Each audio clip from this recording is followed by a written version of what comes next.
남편의 불륜이 의심이 돼서 증거를 확보하기 위해서 남편이 휴대폰을 뒤져보는 경우가 많습니다. 이런 경우에 어떤 문제가 발생하는지 문의를 하시는데요. 오늘은 이와 관련된 이야기를 해볼까 합니다. 안녕하세요. 상상하는 대로 희망을 드리는 박상희 변호사입니다. 휴대폰을 봤을 때 문제되는 케이스가 어떤 것들이 있는지 오늘은 말씀을 드릴 텐데요. 이와 관련한 Q&A를 한번 해보도록 하겠습니다. 어떤 게 궁금하시죠? 남편이 저에게 휴대폰 비밀번호를 알려준 경우에도 문제가 되나요? 남편이 나한테 휴대폰을 항상 봐도 된다면서 비밀번호를 알려줬다라고 하면 그 알려준 비밀번호를 가지고 남편 휴대폰을 확인할 때 범위가 있어요. 남편이 허락한 범위. 예를 들어서 내 일정을 확인해라. 혹은 내 이메일이나 내가 친구들과 대화한 내용들을 확인해라. 라는 그 정해진 용도에 맞춰서 내가 휴대폰을 확인하는 것은 아무런 죄가 되지 않습니다. 이런 경우에는 형사 고소가 이루어질 여지도 없죠. 그런데 보통은 어떤 게 문제되냐면 남편이 비밀번호를 알려줬지만 남편이 허락하지 않은 정보들이 있어요. 근데 그런 것들을 확인한다든지 혹은 남편이 잠을 자는데 그 휴대폰 지문으로 여는 거 있잖아요. 잠자는 남편의 손가락을 대고 몰래 풀어서 보는 경우, 이런 경우에는 문자 메시지를 확인한다든지 카톡을 확인한다든지 동영상을 확인한다든지 모든 게 다 죄가 됩니다.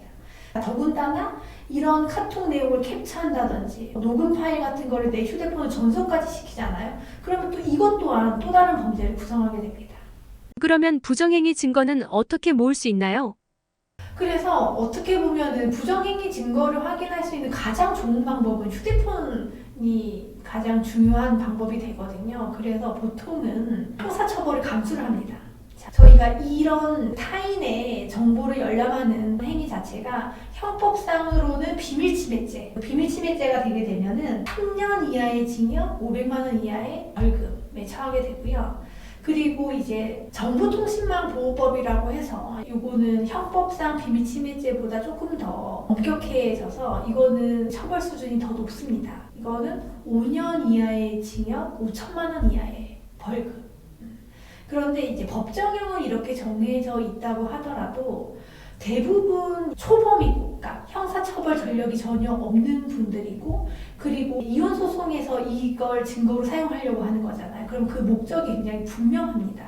혼인 파탄의 사유를 누구에게 돌릴 것이냐 하는 문제 때문에 발생한 거라서 재판부에서는 상당히 많이 감액을 해서 보통은 이제 벌금 한 100만 원, 근데 좀 수위가 너무 높다 그러면 벌금 300만 원 이 정도 나오기도 하고, 초기에 변호사를 선임해서 잘 진행을 하면 기소유예 처분까지 받기도 합니다. 그래서 형사처벌을 너무 두려워하실 필요는 없을 것 같아요. 그러면 남편 말고 남자친구도 똑같이 해당되나요?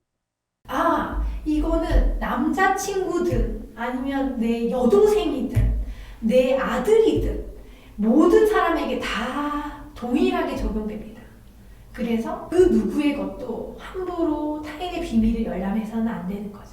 오늘은 타인의 휴대폰을 훔쳐봤을 때 어떤 형사처벌이 이루어지는지, 그리고 어떤 경우에 내가 처벌받게 되는지에 관해서 말씀을 드렸고요. 이 영상이 도움이 되시길 바랍니다.